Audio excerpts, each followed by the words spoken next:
नमस्कार, मैं हूं हरिशंकर व्यास। स्वागत है आपका बिहार विधानसभा चुनाव 2015 में।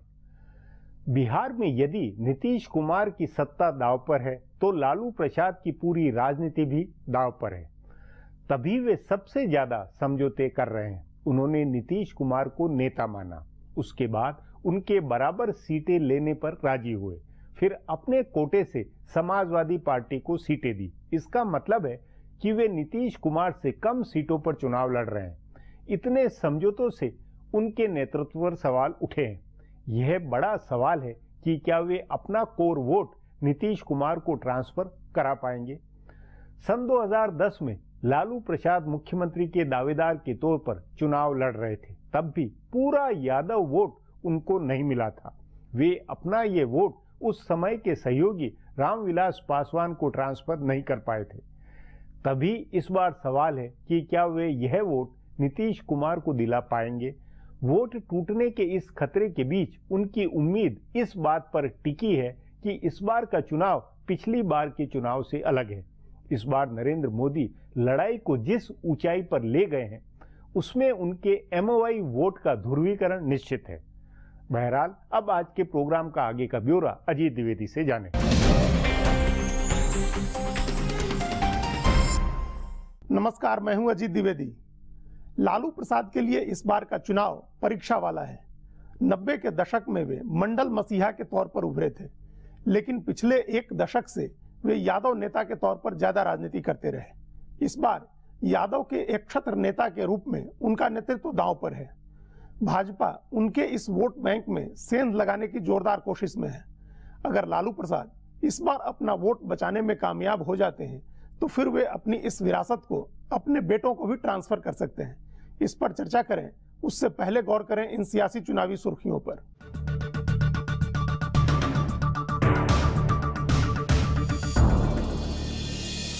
प्रधानमंत्री नरेंद्र मोदी ने आज भागलपुर में महागठबंधन के नेताओं पर पलटवार किया। रविवार को हुई महागठबंधन की रैली का मजाक उड़ाते हुए मोदी ने कहा कि इस रैली के सारे नेता मोदी मोदी कर रहे थे। मोदी ने लालू प्रसाद, नीतीश कुमार और सोनिया गांधी का नाम लिए बिना कहा कि उनको हैरानी हुई यह देखकर कि रैली में शामिल बड़े नेता भी मोदी मोदी कर रहे थे। मोदी ने राजद, जदयू और कांग्रेस नेताओं पर हमला करते हुए कहा कि जिन लोगों ने बिहार में 25 साल राज किया है वो अपने कामकाज का हिसाब देने के बजाय मेरा हिसाब किताब मांग रहे हैं। मोदी ने कहा कि उनकी जिम्मेदारी लोकसभा चुनाव के समय हिसाब देने की है।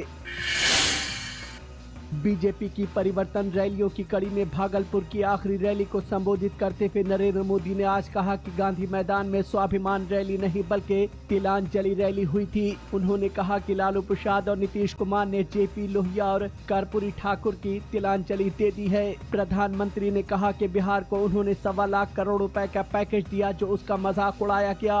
उन्होंने चारा घोटाले का परोक्ष रूप से जिक्र करते हुए कहा कि पैकेज का पैसा क्या चारे के लिए जाएगा। प्रधानमंत्री ने कहा कि बिहार को 4.25 लाख करोड़ रुपए मिलेंगे। उन्होंने बिहार के लोगों की तारीफ करते हुए कहा कि इस धरती पर सबसे बुद्धिमान लोग रहते हैं और अगर बिहार आगे बढ़ेगा तो पूरा हिंदुस्तान आगे बढ़ जाएगा।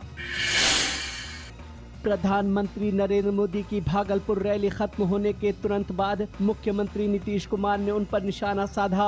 नीतीश कुमार ने ट्वीट करके पूछा कि मोदी जी को बिहार की याद भी आती है क्या। नीतीश कुमार ने लिखा, बिहार पर उन्होंने कुछ बोला तो सही, लेकिन जो बोला उसमें तथ्य तो कुछ था ही नहीं, बस सुनाई पड़ा मैं बस मैं। इस ट्वीट के तुरंत बाद दूसरे ट्वीट में नीतीश ने कहा कि उन्होंने प्रधानमंत्री का भाषण सुना है और इसमें तथ्य व आंकड़े दोनों गलत थे। इससे पहले प्रधानमंत्री मोदी के भागलपुर की रैली शुरू होने से पहले नीतीश कुमार ने नैतिक साहस दिखाइए के स्लोगन के साथ एक के बाद एक कई ट्वीट किए। इसमें उन्होंने प्रधानमंत्री मोदी से कहा कि आपने आज तक लोगों से किया कोई भी वादा पूरा नहीं किया है, आज कोई नया वादा मत कीजिएगा। इसी स्लोगन से किए गए दूसरे ट्वीट में नीतीश कुमार ने डीएनए और बीमारू राज्य वाली टिप्पणी वापस लेने की मांग की। अब पेश है चुनावी सरगर्मी के बीच पार्टियों और नेताओं के बारे में इधर उधर से छाटी गई कानाफूसी।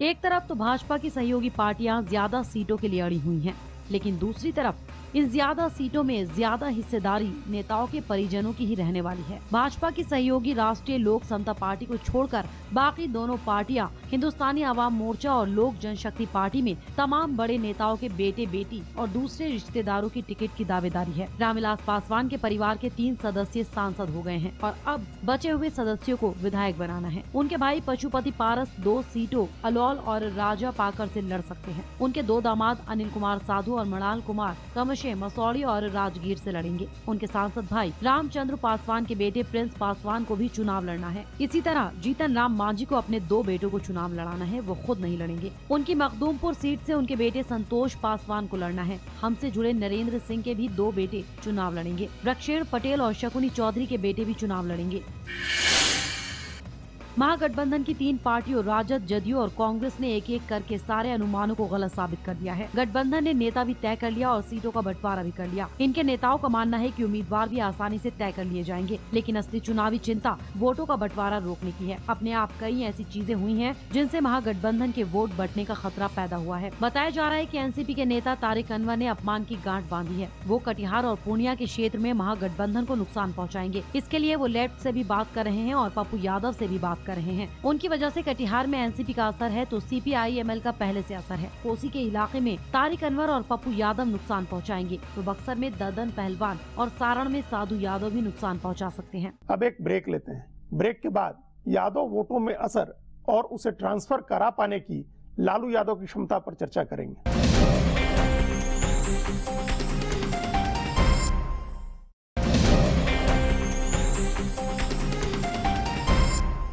ब्रेक के बाद आपका स्वागत है। लालू प्रसाद 2010 के विधानसभा चुनाव में रामविलास पासवान के लिए यादव वोट ट्रांसफर नहीं करा पाए थे। तब लालू प्रसाद को मुख्यमंत्री बनाने के लिए भी यादव ने पासवान के उम्मीदवारों को वोट नहीं दिया था। तभी सवाल है कि क्या इस बार नीतीश कुमार को मुख्यमंत्री बनाने के लिए यादव मतदाता जदयू और कांग्रेस के उम्मीदवारों को वोट देंगे? इस चुनाव में लालू यादव के लिए यह सबसे बड़ी चुनौती है। इस पर आज हमने राजद के राष्ट्रीय प्रवक्ता प्रोफेसर मनोज झा से बात की है।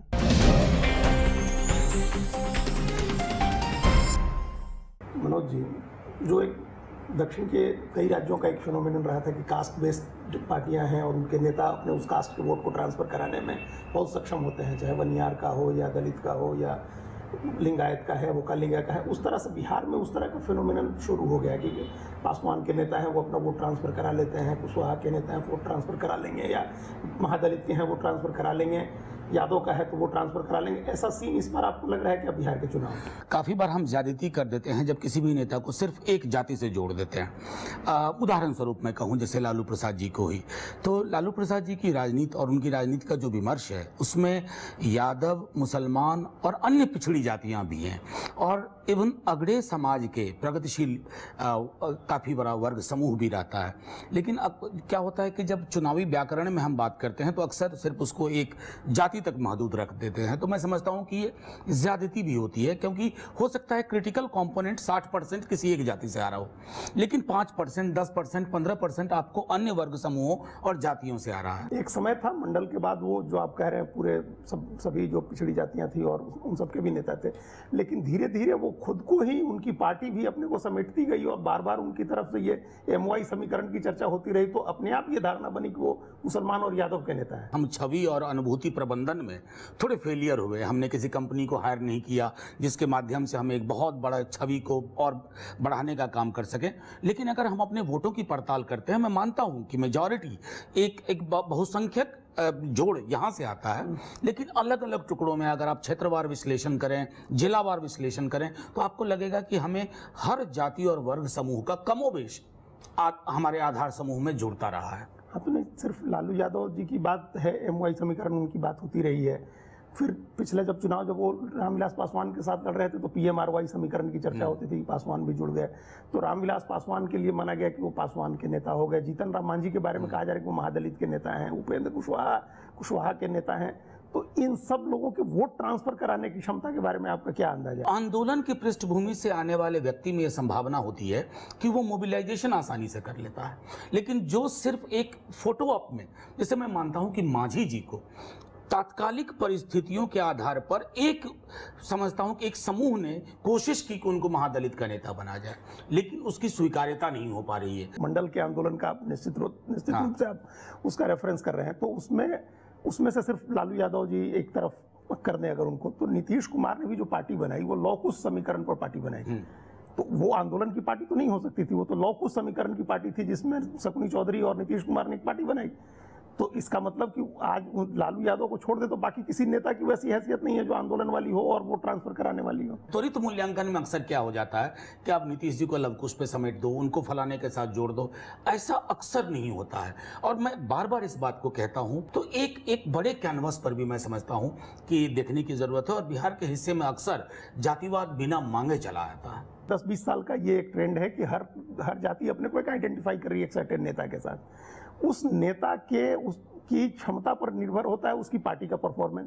तो उस लिहाज से अगर सिर्फ आपकी पार्टी की बात करें तो लालू यादव जी को आप किस उसमें देख रहे हैं कि वो अपना जो जिससे आइडेंटिफाई उनको किया जाता है उस वोट को ट्रांसफर कराने की कितनी स्थिति में है वो? अगर मैं मान लूं कि मीडिया का जो एक अभिजात वर्ग जो जिस तरह की चर्चा चला रहा है उन शंकाओं को भी मान लूं, तब भी हमारा मानना है कि 85 से 90% ये वोट ट्रांसफर होगा। उसके अतिरिक्त कई और आधार समूह में कई और वर्ग और जातियां जुड़ेंगे। 2010 में लालू यादव सीएम के कैंडिडेट थे और तब वोट पूरा नहीं हो सका, उनको नहीं मिल सका, या वो खुद रामविलास पासवान को नहीं ट्रांसफर करा सके, तो इस बार वो कैसे करा सकेंगे? 2010 की परिस्थितियां बिल्कुल अलग थी। 2014 अब 1.5 साल, आपको ये कमाल की बात लगेगी कि बिहार में विमर्श में बिहार की सरकार नहीं है, भारत की सरकार के 14 महीने या 13 महीने जो भी हैं उस पर चर्चा हो रही है। 14 में अब लोग 2 धाराओं के बीच में चुनाव देख रहे हैं। एक धारा है जो दक्षिणपंथी मुक्त बाजार, स्वतंत्र बाजार या स्वच्छंद बाजार कहूं, उस बाजार की धारा है जिसका मोदी जी नेतृत्व करते हैं। और दूसरे तमाम वो लोग जो इस स्वच्छंद बाजार के खिलाफ हैं, समावेशी विकास के खिलाफ। इसलिए मैं 10 के आंकड़े को 14 के हिसाब से नहीं देखूंगा।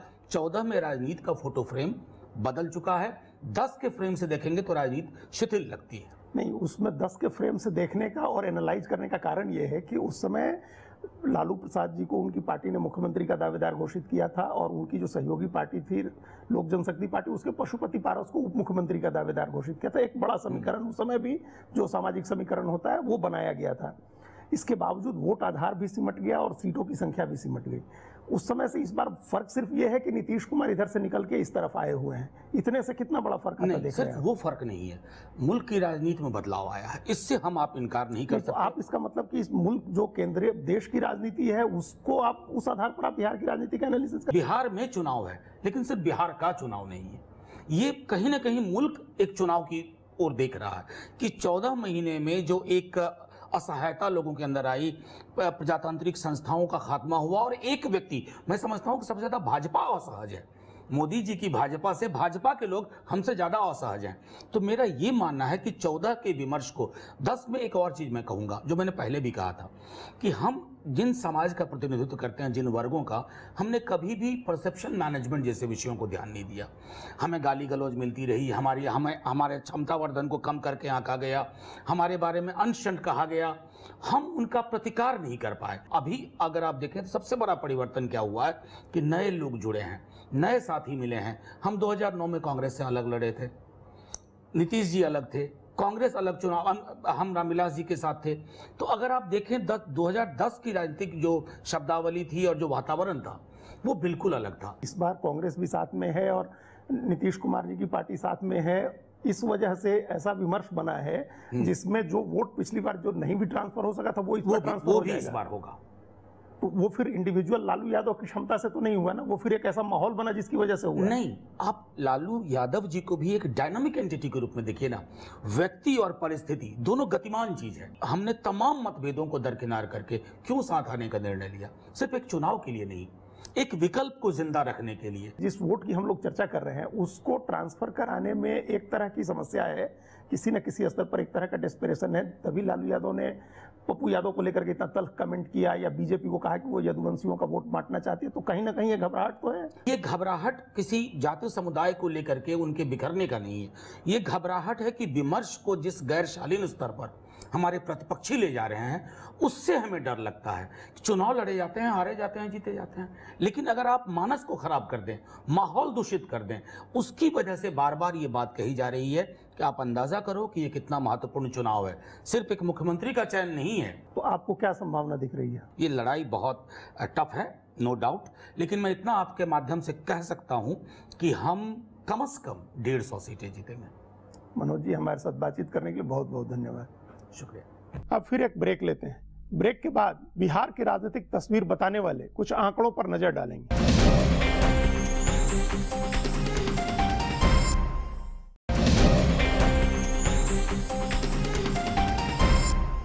ब्रेक के बाद एक बार फिर आपका स्वागत है। पिछले विधानसभा चुनाव में राष्ट्रीय जनता दल 168 सीटों पर लड़ी थी। भाजपा के साथ गठबंधन में जनता दल यू ने 141 सीटों पर चुनाव लड़ा था। महागठबंधन की तीसरी सहयोगी पार्टी कांग्रेस सभी 243 सीटों पर लड़ी थी। समाजवादी पार्टी ने भी बड़ी संख्या में उम्मीदवार उतारे थे। इन पार्टियों ने पिछली बार एक दूसरे को नुकसान पहुंचाया था, लेकिन इस बार इनके साथ आने से सेकुलर वोट एकजुट होने की संभावना जताई जा रही है। सो आज हम आपको ऐसी सीटों के बारे में बताएंगे जहां इन चारों पार्टियों के साथ आने से भाजपा गठबंधन के लिए बड़ी चुनौती खड़ी होगी।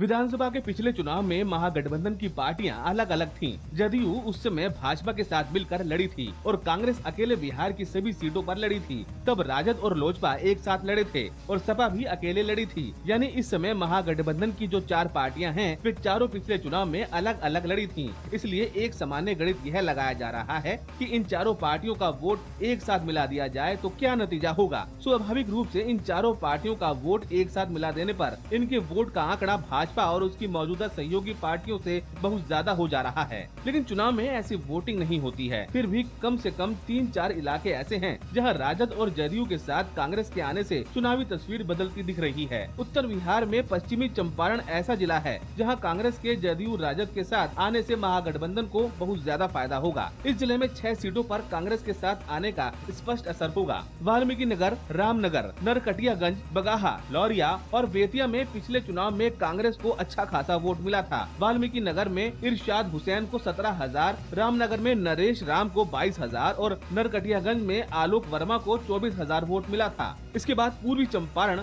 सीतामढ़ी और शिवहर जिले की कई सीटों पर तीनों पार्टियों का गठबंधन बहुत मजबूत रहेगा। पिछले चुनाव में पूर्वी चंपारण की मधुबन, चिरैया और गोविंदगंज सीटों पर कांग्रेस को अच्छा वोट मिला था। सीतामढ़ी, शिवहर में रीगा, परिहार, सुरसंड, बाजपट्टी, बेलसंड और रूनी सैदपुर में कांग्रेस का प्रदर्शन बहुत अच्छा रहा था। राजद जदयू के साथ उसका वोट जुड़ने से इस इलाके में निर्णायक बदलाव आ सकता है। मिथिलांचल, कोशी और सीमांचल का इलाका महागठबंधन के लिए सबसे फायदे वाला माना जा रहा है। इस इलाके में लालू प्रसाद के मुस्लिम और यादव समीकरण का सबसे ज्यादा असर है, लेकिन इसके अलावा पारंपरिक रूप से इस इलाके में कांग्रेस पार्टी मजबूत है। इन इलाकों में स्वर्ण और दूसरी पिछड़ी जातियों में कांग्रेस का असर है। तभी पिछले चुनाव में मधुबनी, दरभंगा, झंझारपुर, पूर्णिया, मधेपुरा, सहरसा, सुपौली, अररिया, किशनगंज और कटिहार में कांग्रेस का प्रदर्शन बहुत अच्छा रहा था। यही कारण है कि रविवार को परिवर्तन रैली में लालू प्रसाद ने जब यादव वोटों की गोलबंदी के लिए सवर्णों के खिलाफ भाषण दिया